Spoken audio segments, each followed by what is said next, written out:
Salam, hər vaxtınız xeyirli olsun, əziz müəllimələr. Bugünkü mövzu izahımız məşğələlərin həftəlik miqdarı mövzusu üzrə olacaq.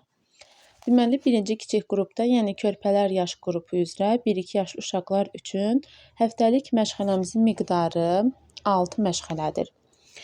Və bağçalarda iş günləri 5 günlükdür. Düzdür, 6 günlük işləyən bağçalar da olur. Amma əsas biz burada baxırıq 5 günlük işləyən bağçalar üçün. Və burada 6 məşğələ qeyd olunubdur. Biz də həmin 6 məşğələni 5 gün ərzində keçməliyik. İndi burada verilir ki, ətraf mühitlə tanışlıq və nitq inkişafı məşğələsi həftədə 2 dəfə tədris olunmalıdır. Hərəkətlərin inkişafı 2 dəfə. Sensor tərbiyə, yəni oyuncaqlarla, didaktik materiallarla və oyuncaq tikinti materialları ilə keçirilən məşğələ bu 1 dəfədir. Musiqi də 1 dəfə tədris olunur. İndi biz burada nəyə nəzər yetiririk? Deməli, biz bu məşğələnin miqdarını elə planlaşdırmalıyıq ki, hər biri 5 günlüyə yerləşə bilsin. Yəni 6 məşğələmizi 5 gün ərzində necə keçirik? Gördüyümüz kimi burada ətraf mühitlə tanışlıq 2 dəfə verilibdir. Bu, məsələn, deyək ki, 1-ci və 4-cü günü üzrə düşən bir məşğələmizdir. Hərəkətlərin inkişafı isə 2-ci və 5-ci günü keçirilən bir məşğələlərimizdir. Və bizdə miqdarı 6 verildiyi üçün artıq 2 məşğələ bir günə təsadüf edir. Məsələn, deyək ki, musiqi ilə ətraf mühitlə tanışlıq məşğələsini bir günə keçirik. İndi bu necə olur?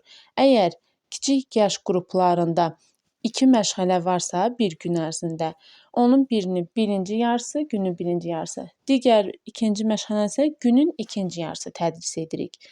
Daha sonra ikinci kiçik qrup, yəni ikinci körpələr yaş qrupunda 2-3 yaş uşaqlar üçün baxaq. Artıq burada məşğələmizin miqdarı artır, 8 olur. Yenə burada ətraf mühitlə tanışlıq və nitq inkişafı məşğələsi 2 dəfə, hərəkətlərin inkişafı 2 dəfə, sensor tərbiyə 1 dəfə, musiqi 2 dəfə və təsviri fəaliyyət məşğələsi 1 dəfə tədris olunur. Yenə burada artıq 5 gün ərzində 8 məşğələni biz elə planlaşdırırıq ki, burada da eyni gündə 2 məşğələ varsa, onu yenə günün birinci və ikinci yarısı tədris edirik. Artıq burada deməli 3 gün 2 məşğələ keçmiş oluruq. 2 gün 1 məşğələ keçirik. Məsələn, deyək ki, ətraf mühitlə tanışlıq məşğələsindən təsviri fəaliyyəti 1-ci günə salırıq. Günün birinci yarısı ətraf mühitlə tanışlıq keçirik, ikinci yarısı təsviri fəaliyyət məşğələsi. İkinci günü hərəkətlərin inkişafı və musiqi məşğələsini keçirik. Yenə hərəkətlərin inkişafını günün birinci yarısı, musiqini isə günün ikinci yarısı tədris edirik. Bu formada, yəni planlaşdırılır. Daha sonra isə orta yaş qrupunda artıq məşğələmizin miqdarı 10 dənədir. Ətraf aləmlə tanışlıq məşğələsi 2 dəfə, məntiqi riyazi təfəkkür məşğələsi 1 dəfə. Artıq burada məntiqi riyazi təfəkkür məşğələsi yer alır. Bunu biz təbii ki, 1-ci və 2-ci yaş qruplarında da tədris edirik. Bu sensor tərbiyədir.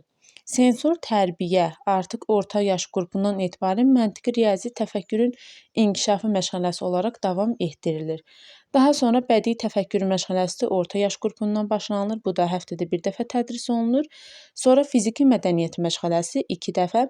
Fiziki mədəniyyət məşğələsi də 1-ci və 2-ci yaş qruplarda hərəkətlərin inkişafı məşğələsi altında keçirilir. Sonra musiqi 2 dəfə, təsviri fəaliyyət məşğələsi 2 dəfə tədris olunur. Artıq burada orta yaş qrupunda hər günə 2 dənə məşğələmiz tədris olunur.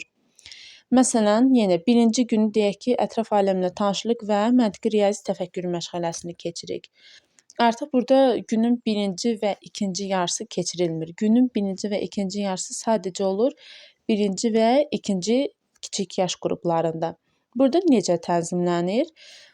Deməli, orta yaş qrupunda bu məşğələni keçirik. Ətraf aləmlə tanışlıq məşğələsini günün 1-ci yarısında təşkil olunur. Bunu keçdikdən sonra bu məşğələmiz yekunlaşır.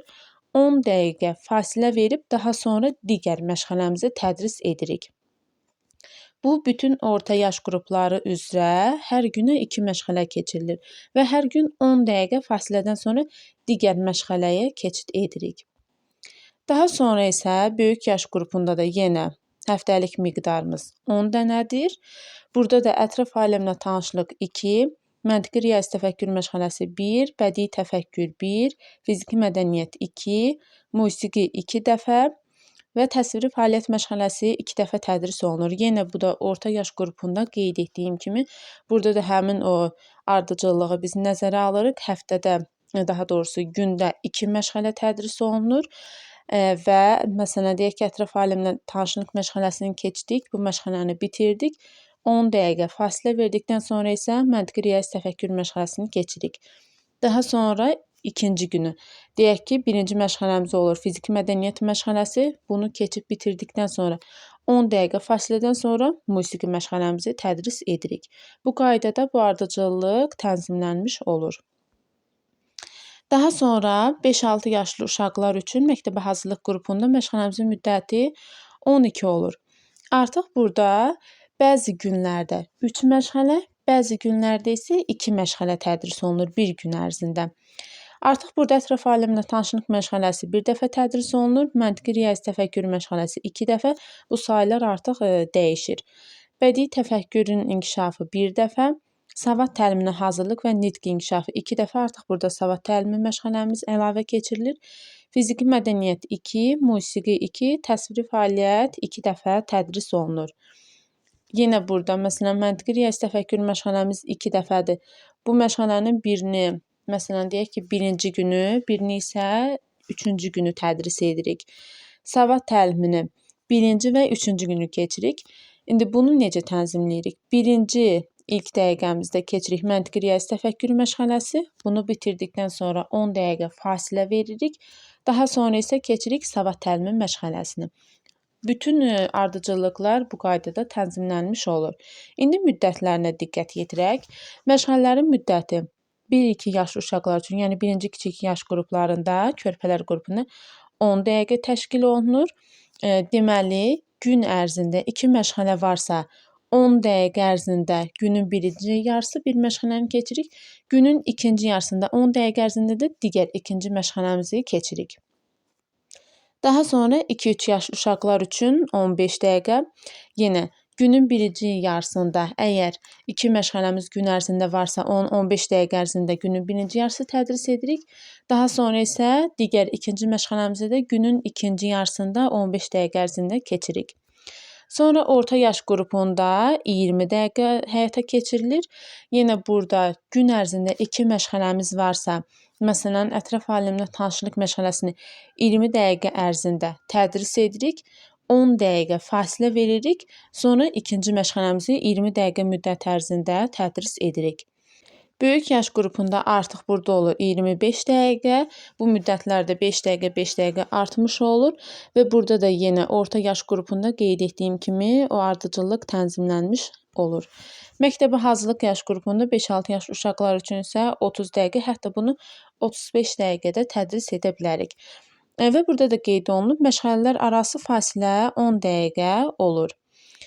Daha sonra zehni gərginlik tələb edən məşğələlərdə idman dəqiqələri keçirilir. Bu nədir? Bildiyimiz kimi məşğələmizin 3 mərhələsi var. Motivasiya və ya aktuallaşdırma mərhələsi, daha sonra dərk etmə mərhələsi və tətbiq etmə mərhələsi. Həmin idman dəqiqəsinin keçirilməsi də təsadüf edir dərk etmə mərhələsindən sonraya. Dərk etmə mərhələsindən sonra mütləq şəkildə idman dəqiqəsi təşkil etməliyik. Yalnız fiziki mədəniyyət məşğələsində idman dəqiqəsi təşkil edilmir. Zaten həmin məşğələdə idman hərəkətləri olur. Daha sonra 1-2 və 2-3 yaş uşaqlar üçün məşğələlər yarım qruplarla təşkil edilir. Yəni burada yarım qruplarla iş formasından istifadə olunur. 2 məşğələ olduqda məşğələnin biri günün ikinci yarısında keçirilir. Yəni bayaq da qeyd etdiyim kimi 2 məşğələ varsa, biri günün birinci yarısı, digəri isə günün ikinci yarısı tədris olunur. Yay fəslində bütün yaş qrupları üzrə yalnız bir məşğələ olmalıdır. Baxın, burada qeyd edilib ki, 5-6 yaşlı məntiqi riyazi təfəkkür məşğələsi 2 dəfə keçirilməlidir. Yay fəslində isə bu 2 yox, 1 dəfə keçirilməlidir.